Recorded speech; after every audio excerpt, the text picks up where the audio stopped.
पूरी फॉर्म में आ चुका हूं, खड़े होकर सारी केस स्टडीज बना रहा हूं। Freedom fighter, Netaji Subhash Chandra Bose, scientist Abdul Kalam पे वीडियो बनाया, बिजनेसमैन सर रतन टाटा पे, पॉलिटिशियन अटल बिहारी वाजपेयी। आज बात करेंगे लौह पुरुष सरदार वल्लभ भाई पटेल। नमस्कार, मैं Vivek Bindra, founder and CEO बड़ा बिजनेस.com। लौह पुरुष, पहले होम मिनिस्टर और deputy prime minister, iron man of India बोलते थे उनको, बिस्मार्क ऑफ इंडिया। जर्मनी की कहानी वो बाद में बताता हूं आपको, पहले समझिए उनको आयरन मैन क्यों बोलते थे।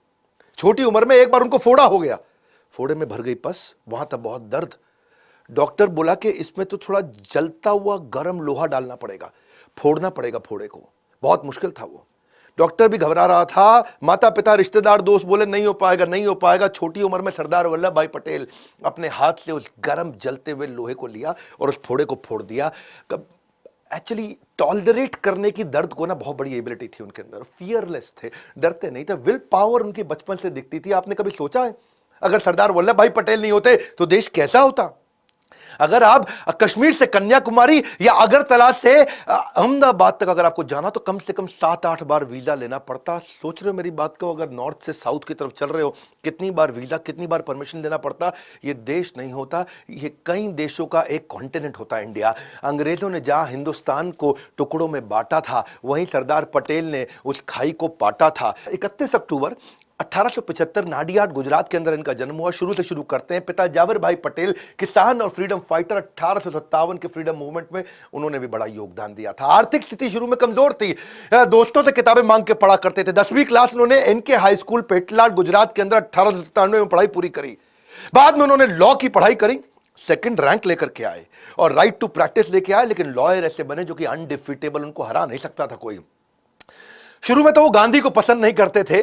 जब गांधी गुजरात क्लब आते भी है ना, तो वो बोले कि भाई ऐसे संडास साफ करके और ब्रह्मचर्य का व्रत करके देश में आजादी नहीं मिलने वाली। वो लॉयर थे उस समय, बहुत उनको जबरदस्त लॉयर हुआ करते थे।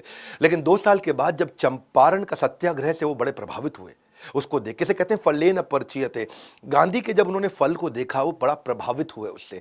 फलेन परचीयते मतलब फल परिचय कराता है कि जड़ कैसी थी। किसी पेड़ के बारे में जानना हो ना, पेड़ कैसा है, तो फले न परिचित है। उस पेड़ में अगर फल बढ़िया लग रहा तो मतलब पेड़ ठीक है।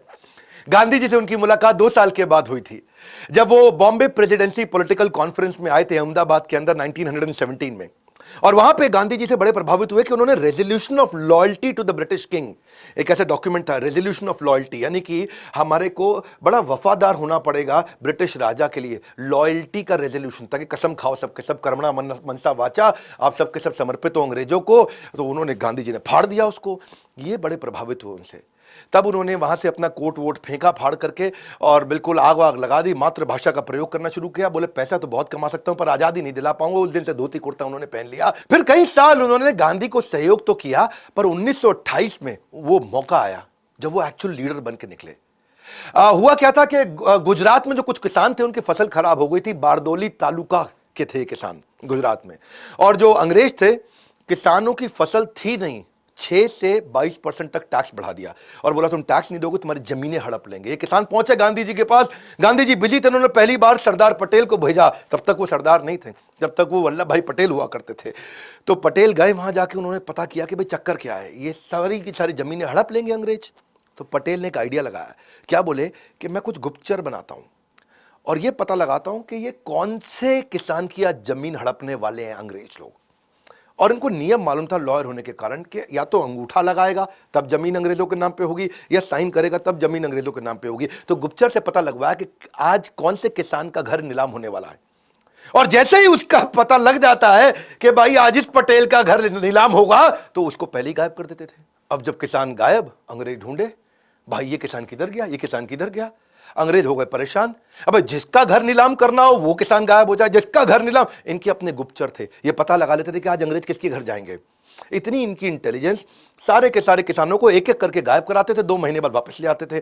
अंग्रेज परेशान हो गए, भाई ना तो उनको मिल रहा टैक्स, ना उनको मिल रही जमीन। वो घबरा के उन्होंने माफी मांग ली। उन्होंने कहा कि भाई ठीक है 22% से वापस 6% ले आते हैं, कम से कम टैक्स तो मिलेगा। बारदोली की औरतें बहुत खुश हुई। वो बोली कि अब आज से आप केवल वल्लभ भाई पटेल नहीं, आज से आप सरदार वल्लभ भाई पटेल हैं। सरदार मतलब चीफ और लीडर ऑफ अ कम्युनिटी। किससे तो बहुत हो सकते हैं सरदार पटेल के, पर वो पहले प्रधानमंत्री क्यों नहीं बने। वहां से शुरू करते हैं। ये डिफाइनिंग मोमेंट है जिससे आपको उनका कैरेक्टर पता चलता है। बात 1946 की है। अंग्रेज वर्ल्ड वॉर 2 के बाद कमजोर पड़ चुके थे। आप जानते थे ना, सुभाष चंद्र बोस जी जो करके गए, पिछला वीडियो तो आपने देखा है। अब अंग्रेजों ने डिसाइड कर लिया कि अब भारत को देने वाले हैं शासन वापस और हम चलेंगे अपने घर की तरफ। अब उसके लिए एक इंटरनल वर्किंग कमेटी कांग्रेस की बना ली गई और यह डिसाइड हुआ कि इस बार जो 1946 में अध्यक्ष चुना जाएगा वो पहले इंडिपेंडेंट कंट्री इंडिया का पहला प्राइम मिनिस्टर वही बनेगा। तो नया अध्यक्ष चुनना था। वर्किंग कमेटी में गांधी जी ने बोला चलो वोटिंग करा लेते हैं। वोटिंग कराया तो रूल यही है कि प्रांतीय कमेटी जितनी होती थी पूरे इंडिया में, जो अलग अलग रीजन से, अलग अलग स्टेट से, सब लोगों को चुनना था कि भाई वर्किंग कमेटी में आप किसको डिसाइड करोगे। तो वर्किंग कमेटी में गांधी, नेहरू, सरदार पटेल, आचार्य कृपलानी, राजेंद्र प्रसाद, खान अब्दुल गफ्फार खान, ये सब हुआ करते थे। और सारी प्रांतीय कमेटियों ने जब अपने अपने वोट दिए तो उस दिन वर्किंग कमेटी की मीटिंग जहां बैठी और वहां सब खोल के चेक किया गया तो कृपलानी हैरान हो गए और उन्होंने कहा कि एक्चुअली नेहरू के नाम पे किसी ने वोट नहीं किया पूरे देश में। 15 में से 12 लोगों ने सरदार पटेल के नाम पे किया, 2 लोगों ने कृपलानी के नाम पे किया और 15वें का पता ही नहीं चला। अब इसमें जब गांधी ने देखा कि भाई सारे के सारे सरदार पटेल को एक्चुअली वोट इसलिए करते थे क्योंकि उनकी ऑपरेशनल कैपेबिलिटी अच्छी थी, पूरे देश में उनका एक्सेप्टेंस था, सारे के सारे देश के लीडर्स उनको बड़ा मानते थे। अब वर्किंग कमेटी ने कहा कि ठीक है, प्रांतीय कमेटी ने जो किया, गांधी जी आपका क्या विचार है। गांधी जी ने वहीं पर तुरंत नेहरू से पूछा कि मैं नेहरू, तुम्हारे लिए किसी ने वोट नहीं किया, सबने सरदार पटेल के लिए वोट किया है, तुम्हारा क्या विचार है। गांधी जी ने औपचारिकता के लिए पूछ लिया तुम्हारा क्या विचार है। नेहरू ने कोई जवाब नहीं दिया। नेहरू ने मुंह नीचे कर लिया और मुंह नीचे करके चुप हो गए। गांधी जी ने बोला बोलो, उन्होंने मुंह नीचे ही रखा और जवाब नहीं दिया। गांधी जी को समझ आ गया कि नेहरू दूसरे नंबर की पोजीशन को एक्सेप्ट नहीं करना चाहते, प्रधानमंत्री वही बनना चाहते हैं। अंदर से गांधी की भी इच्छा थी कि इसको प्रधानमंत्री बनाया जाए। तो गांधी ने एक कागज निकाला और कागज पे कुछ लिखा, उसको फोल्ड करके वहीं सरदार पटेल को दे दिया। सरदार पटेल ने जैसे ही कागज खोला तो उन्होंने कागज फोल्ड करके वापस अपने जेब में रख लिया और वहीं उन्होंने बोला कि मैं अपनी दावेदारी अध्यक्ष के पद से वापस लेता हूं। सब देखने लगे सरदार पटेल को, सब समझ गए कि गांधी जी ने मना कर दिया कागज पर लिख के और उन्होंने अपनी दावेदारी तुरंत वापस भी ले ली। अब बात यह है कि सरदार पटेल उस एकलव्य की तरह थे और गांधी उस द्रोणाचार्य की तरह थे जो अपने अर्जुन नेहरू प्राइवेटली उसी को आगे बढ़ाना चाहते थे। और नेहरू क्योंकि अध्यक्ष बनना चाहते थे, बाद में जब यह डिसाइड हो गया कि यही प्राइम मिनिस्टर बनेंगे आगे चल के, तो कुछ पत्रकारों ने आकर के पूछा भी गांधी से कि जब पूरा देश चाहता था कि सरदार पटेल को ही प्रधानमंत्री बनाया जाए, उन्हीं को अध्यक्ष बनाया जाए ताकि वो प्रधानमंत्री बने, क्या आपको विश्वास नहीं था सरदार पटेल की कैपेबिलिटीज पे। गांधी बोले नहीं, विश्वास तो पूरा है, लेकिन दूसरे नंबर का पोजीशन नेहरू एक्सेप्ट नहीं करते। तो बोले कोई बात नहीं, पूरा देश तो सरदार पटेल को चाहता था। बोले सरदार पटेल तो मेरी बात मान जाते हैं ना, नेहरू मानता नहीं। और नेहरू जो है ना, उसके साथ दिक्कत यह, अगर वो नहीं मानता और वो कांग्रेस तोड़ देता तो अंग्रेज उसका बड़ा फायदा उठा लेते। Nehru is the only English man, Nehru ही एक अकेला इंग्लिश मैन है हमारे देश के अंदर जो जाके अंग्रेजों के साथ बातचीत कर लेगा। वो अपना बढ़िया सफारी सूट पहन के, हाथ में पाइप लेके, यहाँ गुलाब का फूल टांग के आगे चलेंगे। एक्चुअली पहले भी 1929 में, 1936 में, 1939 में भी गांधी ने सरदार पटेल को पीछे किया था। तेजस्वी मान अपना खोजते नहीं है, अपनी पैरवी बतलाकर पाते हैं जग में सम्मान, प्रचंड कर्म दिखलाकर। ऐसे थे सेल्फलेस और निस्वार्थ सरदार पटेल। पार्टीशन के समय में माउंटबेटन ने डिसाइड किया कि एक कमेटी बनाते हैं और डिसाइड करते हैं। देखो, ये पार्टीशन जो था ना, ये एक ऐसा स्टार्टअप का डीमर्जर हो रहा था, एक तरह से समझो। 2 नए देश बनने वाले थे और जैसे समझो जब हीरो और होंडा अलग हुए तो डिसाइड करना था कि भाई हीरो के पास क्या जाएगा, होंडा के पास क्या जाएगा। वो डीमर्जर हो रहा है। मैन पावर किसके पास जाएगी, कैश इन सरप्लस किसके पास जाएगा, रिजर्व्स किसके पास जाएंगे, लायबिलिटी किसके पास आएगी, प्लांट किसके पास जाएगा, मशीनरी किसके पास जाएगी, जमीनें किसके पास जाएंगी। ऐसे ही माउंटबेटन ने डिसाइड करना था कि मेरे को यहाँ से भारत की तरफ से और पाकिस्तान की तरफ से, दोनों की तरफ से मुझको एक एक लीडर चाहिए इस मीटिंग में जो नेगोशिएट करेगा। पाकिस्तान की तरफ से मोहम्मद अली जिन्ना खुद ही सामने आ गए और मोहम्मद अली जिन्ना छोटी छोटी चीजों पे बहुत तंग करते थे। दकियानूसी, रूढ़ीवादी, गांव की चिड़चिड़ी, हर बात पर बहस करने वाली सास की तरह थे। और नेहरू जानते थे कि इतना नेगोशिएट हमारी तरफ से तो खाली सरदार पटेल कर सकते हैं, तो उन्होंने सरदार पटेल को आगे कर दिया। अब हर एक चीज पे बहस होने लगी। वो 3 महीने बड़े अजीबोगरीब गए। उन 3 महीनों में पाकिस्तान को उन्होंने बोला कि भाई तुमको आधा आधा कुछ नहीं देंगे, हर चीज का लगभग 80% हमको मिलेगा, 20% तुमको मिलेगा। तुम्हारा क्षेत्रफल भी छोटा है, तुम्हारी पॉपुलेशन भी कम है। और पाकिस्तान को अगर तुम्हें हम इतनी सारी फैसिलिटी दे रहे हैं तो हमारे कर्जे को भी तुम्हारे को अपने ऊपर लेना पड़ेगा। तो ये थे सरदार पटेल, जिन्होंने बड़ा अच्छा नेगोशिएशन कराया कि भाई कैश में सोना चांदी, डाक की टिकटें, पोस्टल रेवेन्यू स्टैंप, ये सब कैसे डिवाइड किए जाएंगे। 400 करोड़ रुपया उस समय भारत के पास हुआ करता था। तो जिन्ना ने बोला कि भाई आधा आधा कर दो, 200 तुम रखो 200 हम रखेंगे। सरदार पटेल बोले नहीं, तुमको 75 करोड़ ही मिलेंगे, क्योंकि तुम्हारी जनसंख्या और खर्च दोनों ही कम है हमसे, तो उसमें से 20 करोड़ तुमको अभी दे देंगे, 55 करोड़ बाद में दे देंगे। जिन्ना चालाक थे, एक मौका भी नहीं छोड़ना चाहते थे। बोले मुझको करेंसी प्रिंटिंग मशीन भी दे दो। सरदार पटेल बोले अपना देश बना रहे हो, हर चीज मांगोगे क्या, भिखारी हो, अपनी प्रिंटिंग मशीन खुद ही बना लो वहां पे जाकर के, तब तक जितने नोट चाहिए हमसे ले जाना, काम चला लेना। जिन्ना बोले कोई बात नहीं, चलो आईबी दे दो, अपना इंटेलिजेंस ब्यूरो मेरे को दे दो, उसको भी आधा आधा डिवाइड करेंगे। सरदार पटेल बोले भैया ऐसा है, सुनो, देश का बंटवारा हो रहा है, राज का, हमारे सीक्रेट्स का बंटवारा नहीं हो रहा। क्योंकि जानते थे सरदार पटेल, अगर इंटेलिजेंस ब्यूरो उनको दे देंगे तो ये सारे हमारे इंटेलिजेंस ब्यूरो के राज लेकर के फिर हमको नुकसान करेंगे। माउंटबेटन जो थे वो बोले मेरे पास 2 गाड़ियां हैं, चलो उनको भी रख लो। एक गाड़ी सोने की थी, एक चांदी की थी। तो जिन्ना जो है अपना लाठी घुमाते हुए जा करके सोने की गाड़ी का दरवाजा खोले, उसमें जाके बैठ गए, सोने वाली तो हम ही लेंगे। सरदार पटेल देखिए यार, ये आदमी तो हर चीज में चिढ़ेगा। सरदार पटेल ने बोला नहीं देते तुमको, एक काम करो, चलो टॉस करो, सिक्का उछाल लो, हेड टेल, देखते हैं किसके हाथ में सोने की आती है चांदी की आती है। माउंटबेटन ने सिक्का उछाला और बोला हेड टेल। सरदार पटेल ने बोला हेड, तो वो जीत गए। सोने की गाड़ी भारत को मिल गई, चांदी की उनको मिल गई, भाई पाकिस्तान को। सरदार पटेल जिन्ना को समझ चुके थे। जिन्ना ने बंटवारे के बाद भी तंग किया। सरदार पटेल उनको एक साथ पैसा भी इसलिए नहीं दे रहे थे कि इनको एक बार में पैसा दूंगा तो ये बाद में मुझको तंग करेगा। तो 75 करोड़ में से खाली 20 ही दिया था। गांधी जी बोले बाकी पैसा उनको दे दो। बंटवारे के बाद उन्होंने देखा कि जब जिन्ना दोबारा से आतंकवाद की सारी हरकतें उन्होंने शुरू कर दी, सरदार पटेल ने बोला अब तो पैसा नहीं दूंगा। गांधी जी बोले ठीक है, मैं अनशन कर लेता हूं। सरदार पटेल समझ रहे थे, गांधी जी बात बात पे अनशन कर रहे थे। वो उनके जाके चरण भी छूते, नहीं नहीं गांधी जी माफ करिए, मैं दे दूंगा, ये हमको भी तंग करेंगे। और सरदार पटेल सरदार भी थे, एकदम बहुत मजबूत भी थे। तो वो एक ऐसे व्यक्ति थे जो सारे माहौल के हिसाब से काम करते थे। कलकत्ता में इन्होंने दोबारा दिक्कतें करी, 5000 लोग वहां मारे गए, हिंदू मुसलमान के झगड़े हो रहे हैं। 7 सितंबर 1947 को उन्होंने एक आदेश दे दिया, दंगाइये को देखते गोली मार दो। हाँ, यहां पे लाहौर को, मैं दिल्ली को एक और लाहौर नहीं बनने दूंगा, क्योंकि वो मानते थे कि एकता ही देश की तकदीर है, और जिसमें एकता नहीं है वो देश तो फकीर है। हजरत निजामुद्दीन में सारे मुसलमानों को जब दिक्कत आई, सरदार पटेल वहां पहुंच गए, बोले सारे मुसलमानों की रक्षा मैं करूंगा। भाई जो हमारे देश को मुसलमान वफादार नहीं हो, भले ही पाकिस्तान चला जाए, पर जो हमारे देश में रहेगा उसकी रक्षा मैं करूंगा। उन दिनों जिस समय जब ट्रेन पाकिस्तान से इंडिया आती थी तो उसमें हिंदुओं की लाशें होती थी, तो उन्होंने अमृतसर से मुसलमानों की लाशें भेजनी शुरू करी। तो सरदार पटेल खुद अमृतसर पहुंच गए कि ये तो वो शहर है जहां हिंदू और सिख और मुसलमानों के खून को जलियांवाला बाग से रंगा गया था। भाई सारे सिखों को ध्यान रखना पड़ेगा। और जाकर के उन्होंने वहां भी बोला कि भाई मुसलमानों को अब नहीं मारेंगे। समूहम सर्वभूतेषु, सरदार पटेल ऐसे व्यक्ति थे जो मुसलमान और हिंदुओं सबकी रक्षा करना चाहते थे।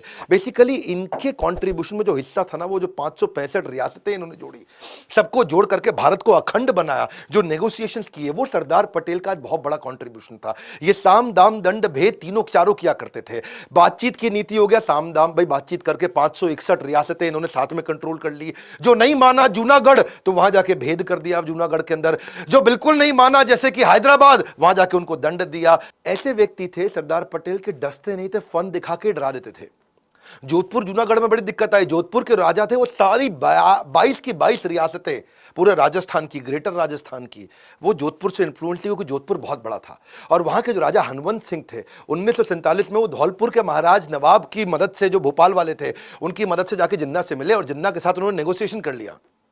और जिन्ना ने उनको कन्विंस कर लिया कि भाई तुम, मैं कोरे कागज पे साइन करके दे देता हूं, तुमको महाराज हनवंत सिंह ऑफ जोधपुर, जो तुमको चाहिए मुझसे ले लो। और डिसीजन ये हो गया कि कराची का बंदरगाह की सुविधा दे देंगे आपको, रेलवे के आने जाने की सुविधा दे देंगे, अनाज और शस्त्रों के इंपोर्ट एक्सपोर्ट की पूरी सुविधा दे देंगे। तो इनको इतना कंफर्ट आ गया, बोले हम तो जा रहे हैं पाकिस्तान में। और जोधपुर के इन्फ्लुएंस के चक्कर में राजस्थान की जो बाकी 21 रियासतें थी, वो भी जोधपुर के पीछे पीछे चलती थी। उन्होंने भारत के साथ जुड़ने को मना कर दिया। सरदार पटेल के लिए बहुत दिक्कत आ गई। सरदार पटेल ने जो वीपी मेनन, ये वीपी मेनन पे एक वीडियो बनाना बनता है, बहुत जबरदस्त आदमी थे उनके टाइम के। उन्होंने इसको भेजा कि जाओ भैया तुम जोधपुर के महाराज से जाके मिलो और उनको बोलो इंस्ट्रूमेंट ऑफ एक्सेशन पे साइन कर दो, तुम भारत के साथ ही रहने वाले हो। जाके वहां वीपी मेनन पहुंचे तो जोधपुर के महाराजा ने रिवॉल्वर लगा दी उसके गले पे, बोला तुझको तो खत्म कर दूंगा। बेचारा वीपी मेनन वापस आया, समझ में आया इनको कि भाई सरदार पटेल को सुनने नहीं वाला। तो मैंने बताया ना, ये फन दिखा के डराते थे। इन्होंने जोधपुर के राजा को बोला दिल्ली आओ मुझसे मिलने के लिए। जोधपुर के महाराज जब दिल्ली पहुंचे, हनुमंत सिंह को मिलने के बाद बोले कि तुम्हारे जो पिता है ना, वो मेरे बहुत अच्छे दोस्त थे और तुम्हें मेरी देख रेख में छोड़ के गए हैं। और मेरी बात समझ लो, अगर तुम ऐसे नहीं मानोगे तो पिता के रूप में आकर के ऐसा दंड दे के तुम्हें सुधारूंगा, अकल आ जाएगी तुमको। और उनको, क्योंकि ना इनको मालूम था कि जैसलमेर, बीकानेर, ये सब कोई साथ में नहीं आया और ये पाक के साथ जाके मिल गया। अगर पाकिस्तान के साथ और राजस्थान पाकिस्तान के पास चला जाता तो पूरा राजस्थान मिला के पाकिस्तान दिल्ली के नजदीक आता। और किसी देश की राजधानी अगर बाजू वाले देश के बिल्कुल नजदीक हो तो देश की राजधानी पर खतरा बढ़ जाता है। तो इन्होंने उनको समझाया जोधपुर के राजा को, भाई मेरी बात सुन, तेरे जो जनता है ना वो तेरा साथ नहीं देगी, सारी जनता तेरी हिंदू है और पाकिस्तान के साथ जबरदस्ती जोड़ा तो जनता समेत मैं तेरे खिलाफ खड़ा हो जाऊंगा, खत्म कर दूंगा। तो नतीजा बाद में यही निकला कि इन्होंने साइन कर दिया, बोला ठीक है जी सरदार पटेल जी माफी मांगता हूं। सारी 21 रियासतें इनके साथ वापस आ गई। इधर पूरा राजस्थान कंट्रोल में आया, लेकिन गुजरात का जूनागढ़, वहां हो गई दिक्कत, क्योंकि जूनागढ़ में पॉपुलेशन तो हिंदू की थी, राजा मुसलमान था। वो बोला हम पाकिस्तान से मिलेंगे। बिना लड़े सरदार पटेल ने वीपी मेनन को फिर बोला, जाओ भैया जूनागढ़ पहुंच जाओ, इस बार मैं लड़ूंगा नहीं। बिना लड़े कैसे करेंगे, इसे बोलते हैं कूटनीति। बोला राजा से मत मिलना, जागीरदारों से मिलो। ऊपर राजा है, नीचे जागीरदार है छोटे छोटे, उनसे जाके मिलो, उनको जाके भड़का दो और जाकर के क्या बोलो, उनको बोलो कि तुम्हारा मुस्लिम नवाब मुस्लिम मुल्क के चंगुल में तुम सबको फंसवा देगा। तुम सारे हिंदू हो, तुम्हारा नवाब मुसलमान, वो देश मुसलमान, तुम सब फंस जाओगे। जैसे ही ये बोला तो वहां विद्रोह चालू हो गया। सारे जागीरदार राजा को बोलने लगे, मुस्लिम नवाब को, वहां पे हम नहीं जाएंगे पाकिस्तान में। और बिना लड़े इन्होंने क्या बोला कूटनीति से, चलो वोटिंग करा लो। जब वोटिंग कराया गया 1948 के अंदर जूनागढ़ में, तो इंडिया के लिए उनसे पूछा किसको वोट दोगे, इंडिया में रहोगे कि पाकिस्तान में रहोगे। तो 1,19,000 लोगों ने भारत के लिए वोट किया, केवल 91 लोगों ने पाकिस्तान के लिए वोट किया। यहां से जूनागढ़ वापस आया। हैदराबाद में ज्यादा दिक्कत थी क्योंकि हैदराबाद बड़ा बहुत था, वो इतना बड़ा था, आज का हैदराबाद नहीं है, आंध्र प्रदेश, तेलंगाना, कर्नाटका, मध्य प्रदेश, छत्तीसगढ़ के काफी इलाके हैदराबाद में आते थे। हैदराबाद भारत देश का पेट था, पेट का बन चुका था कैंसर। और जो वो हैदराबाद के निजाम का सलाहकार था वो बहुत पागल आदमी, कासिम रिजवी, उसके साथ दिक्कत। 12 जून 1947 को भारत आजाद हुआ नहीं, उसने पहले ही अपने आप को घोषित कर दिया हम आजाद हो चुके हैं। अब कितना सरदार पटेल उनको समझाए, ये उल्टा धमकी दे दे। ये बोले हम सबसे अमीर हैं, सबसे शक्तिशाली हैं, वास्तव में शक्तिशाली थे और हमारे पे कोई कब्जा कर नहीं पाएगा और भारत तुम्हारी क्या औकात, हम सेपरेट देश हो चुके हैं। अच्छा, पटेल युद्ध करना नहीं चाहते थे क्योंकि वैसे ही इंडिया पाकिस्तान का बहुत जरा टसल चल ही रहा था और ये, लेकिन हैदराबाद वाले मान नहीं रहे। इन्होंने पाकिस्तान को 20 करोड़ रुपया उधार दे दिया, पाकिस्तान को और एम्पावर किए जा रहे थे और ताकि पाकिस्तान कश्मीर में लड़ने के लिए भारत के खिलाफ हथियार खरीद सके। हिंदुओं का बलात्कार कर रहे, हत्या कर रहे, लूटपाट कर रहे। तो हैदराबाद एक ऐसा कैंसर था। अच्छा, इन्होंने कई डिस्कशन कर ली वहां निजाम के साथ में और कई बार उन्होंने अग्रीमेंट ब्रेक कर दिया। आखिरी बार बोला सरदार पटेल ने, खत भेज रहा हूं तुमको, आखिरी मौका दिया जा रहा है। निजाम जब नहीं माने, पटेल ने सैन्य कार्रवाई का आदेश दिया। 5 दिन लड़ाई हुई, 5 दिन में हैदराबाद की फौज ने घुटने टेक दिए। हैदराबाद पूरे देश के अंदर वापस आकर के मिल दिया। इसी तरह कश्मीर में दिक्कत आ रही थी। अब कश्मीर में दिक्कत क्या थी, वहां के राजा थे हरि सिंह, वो कहते भाई हम भी नहीं मानेंगे, है जी, हम अलग देश, है जी, हमारा ही अलग देश हो गया। राजा हरि सिंह बोले यार मेरा तो प्लान ही अलग है, मैं इसको स्विट्जरलैंड बना दूंगा, कश्मीर बड़ा खूबसूरत है, इसको स्विट्जरलैंड बनाऊंगा, मेरी ज्योग्राफिकल कंडीशन बहुत अच्छी है। लेकिन हुआ क्या, अभी तो वो आके भारत में मिले नहीं थे। हुआ ये कि वहां से वो इंडिपेंडेंट रहना चाहते थे, वहां से पाकिस्तान ने क्या गलती कर दी, 22 अक्टूबर 1947 को कबालियों के माध्यम से उन्होंने जेएनके पे हमला कर दिया और कश्मीर के जो लोकल मुस्लिम थे वो कबालियों के पाकिस्तानियों के साथ मिल गए और जैसे ही वो पाकिस्तान के साथ मिल गए, राजा हरि सिंह या बहुत दिक्कत में आ गए। अब मौका ढूंढते थे सरदार पटेल, बिना लड़े इस बार फिर उन्होंने कहा वीपी मेनन जाओ जम्मू पहुंच जाओ। और जम्मू गए, वीपी मेनन को भेजा वहां जाकर के और उनको बोला हम है ना आपकी सहायता करने के लिए। और वीपी मेनन आ गए, बोले ये जितने कबालिए हैं ना इन सबको ऐसे उड़ा देंगे 2 मिनट में, तुम बिल्कुल टेंशन मत लो, तुम खाली कागज साइन कर दो कि तुम भारत के साथ रहोगे। और इंस्ट्रूमेंट ऑफ एक्सेशन लेके गए कि भाई हम तुम हमारे साथ मिलने वाले हो। और जाके राजा हरि सिंह ने तुरंत साइन कर दिया, बोला मरता क्या ना करता, मेरे को भारतीय फौज की मदद चाहिए इस समय, कबालियों से हमको बचा लो। और भारतीय फौज वहां पहुंच गई, कबालियों को उखाड़ के खत्म कर दिया। ये ऐसे व्यक्ति थे सरदार पटेल, इन्होंने पूरे भारत को एक किया, एक धागे में पूरे भारत को जोड़ दिया। आज हमारा भारत इतना बड़ा समृद्ध शक्तिशाली है। यहाँ की मैनेजमेंट ऑपरेशंस को तेज किया। अंग्रेजों के टाइम के जो आईसीएस हुआ करते थे, इंडियन सिविल सर्विस, उन्होंने इनको आईएएस बना दिया, क्योंकि इंडियन सिविल सर्विस के लोग वो book keeping, accounting, warehouse management, छोटे छोटे काम करते थे। इन्होंने आईएएस को एम्पावर किया कि वो प्रशासन में सहयोग करे, कानून को लागू करे, लॉ एंड ऑर्डर अच्छा करे, एग्जीक्यूशन की स्पीड तेज करे, पॉलिसीज बनाए, इंपोर्ट के डिसीजन ले, secretary, joint secretary, additional secretary, magistrate, वो सारे इन्होंने तैयार कर दिए। और बाद में फिर आगे चल के जो शेख अब्दुल्ला आए, उन्होंने जम्मू एंड कश्मीर के लिए अलग स्पेशल स्टेटस की डिमांड करी, उसको स्वीकार भी कर लिया। लेकिन सरदार पटेल जानते थे कि आज ये इंडिपेंडेंट स्टेटस मांग रहे हैं, आगे चल करके ये इंडिपेंडेंट कंट्री बनने की कोशिश करेंगे। हुआ भी यही। सरदार पटेल ने उस समय में आर्टिकल 370 में एक मामूली सा बदलाव कर दिया, छोटा सा बदलाव। और क्या लिखा? संसद जब चाहे राष्ट्रपति के अप्रूवल से धारा 370 को खत्म कर सकती है। आज हमारी सरकार ने उसी का फायदा उठा करके जम्मू कश्मीर को पूर्ण रूप से भारत में मिला लिया है। ये पैटर्न बेस्ड प्रेडिक्शंस कर लेते थे। चाइना के बारे में शुरू से समझ रहे थे। विदेश मंत्रालय सरदार पटेल के पास नहीं था, नेहरू के पास था, लेकिन ये फिर भी बिहेवियरल पैटर्न चाइना का ऑब्जर्व कर रहे थे कि चाइना का जो विस्तारवाद, यानी कि जो सिक्किम को, तिब्बत को, सबको एक्वायर करना चाहता है, उसके कंसिस्टेंट एफर्ट कर रहा है, सिक्किम भी मेरा हो जाए, तिब्बत भी मेरा हो जाए, ये सरदार पटेल पहचान रहे थे। पटेल ने बोला नेहरू को, ये कम्युनिस्ट पावर है, हम डेमोक्रेटिक हैं, इनसे दूर रहो, कम्युनिस्ट से दूर रहो। लेकिन नेहरू ने जाकर उनको प्रमोट कर दिया, चाइना को, यूनाइटेड नेशन सिक्योरिटी काउंसिल में, उनको परमानेंट मेंबर भी बना दिया। आगे चल के वही हुआ। 1950 में चाइना ने तिब्बत में भी अटैक किया, हजारों लोगों की क्रूर तरीके से हत्या करी, औरतों का बलात्कार किया, बच्चियों का बलात्कार किया, महिलाओं की ब्रेस्ट काट दी उन्होंने तिब्बत के अंदर। 22 धर्म गुरुओं को अरेस्ट करके उनको यातनाएं दी।